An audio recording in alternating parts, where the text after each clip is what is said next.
So hello guys, welcome to my mini vlog. तर मी आज व्हाईट कुर्ती का घातलेली होती, कारण की आज होती 15 ऑगस्ट. तर मी माझ्या मामीच्या शाळेमध्ये गेलेली होती. तर माझं तिकडचं काम झाल्याच्या नंतर मी घरी येताना दुकानं शोधत होते, कारण की मला काही वस्तू घ्यायच्या होत्या. पण 7 वाजलेले होते ना, आमच्या इथे 7 वाजेपर्यंत सर्व काही बंद होते. 9 ते 7, 7:30 वाजले होते. पण एक दुकान मला चालू दिसला.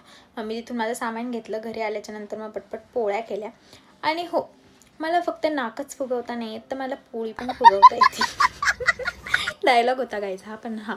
मग नंतर मम्मी स्वयंपाक वगैरे केला आणि स्वयंपाक केल्याच्या नंतर मला तेवढ्यात माझ्या बहिणीचा कॉल आला की आपल्याला बाहेर जायचं आहे, तू पटकन आवर. मग मी परत पटकन कपडे चेंज केले आणि मस्तपैकी रेडी झाले.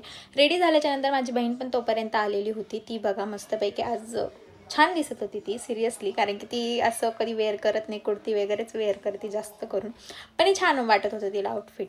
मग त्यानंतर आम्ही दोघे निघालो बाहेर जाण्यासाठी. पण आम्हाला जायचं होतं ॲक्टिवावरती, गाडीने. पण गाडी भावानी नेलेली होती. मग आम्ही दोघी पदयात्रा काढली. म्हणजे आम्ही पायी गेलो. भाऊजीतपर्यंत आहे, म्हणजे आमच्या इथे चौक होतं, तिथे माझा भाऊ गेलेला होता. मग आम्ही त्याच्याकडे गेलो, त्याच्याकडून चावी घेतली. पण चावी घ्यायच्या आधीच तो बोलला की गाडी अजून थोडी लांब आहे, चला माझ्यासोबत. मग आम्ही त्याच्यासोबत चाललो होतो. तो आम्हाला दाखवत होता की बघ गणपतीचं डेकोरेशन. सो हां, आज आमच्या इथे मंडळाचा गणपतीसुद्धा आगमन होतं. तर ते तुम्हाला मी पुढे सांगेलच. तर मग आम्ही गाडीची चावी घेतली, गाडी वगैरे स्टार्ट केली आणि ही गाडी चालवणार होती. आता तुम्हीच बघा, ही लहान असून गाडी चालवते आणि मी मोठी असून तिच्या मागे बसलेली.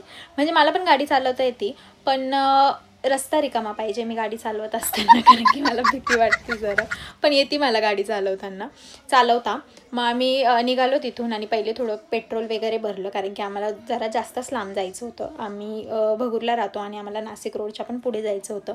मग आम्हाला तरी पण रस्ता काही समजत नव्हता, कारण की साक्षी पण त्या रस्त्याला पहिल्यांदाच आलेली होती. मग आम्ही मॅप काढला आणि मॅपवरून फायनली आम्ही आमच्या लोकेशनला पोहोचलो.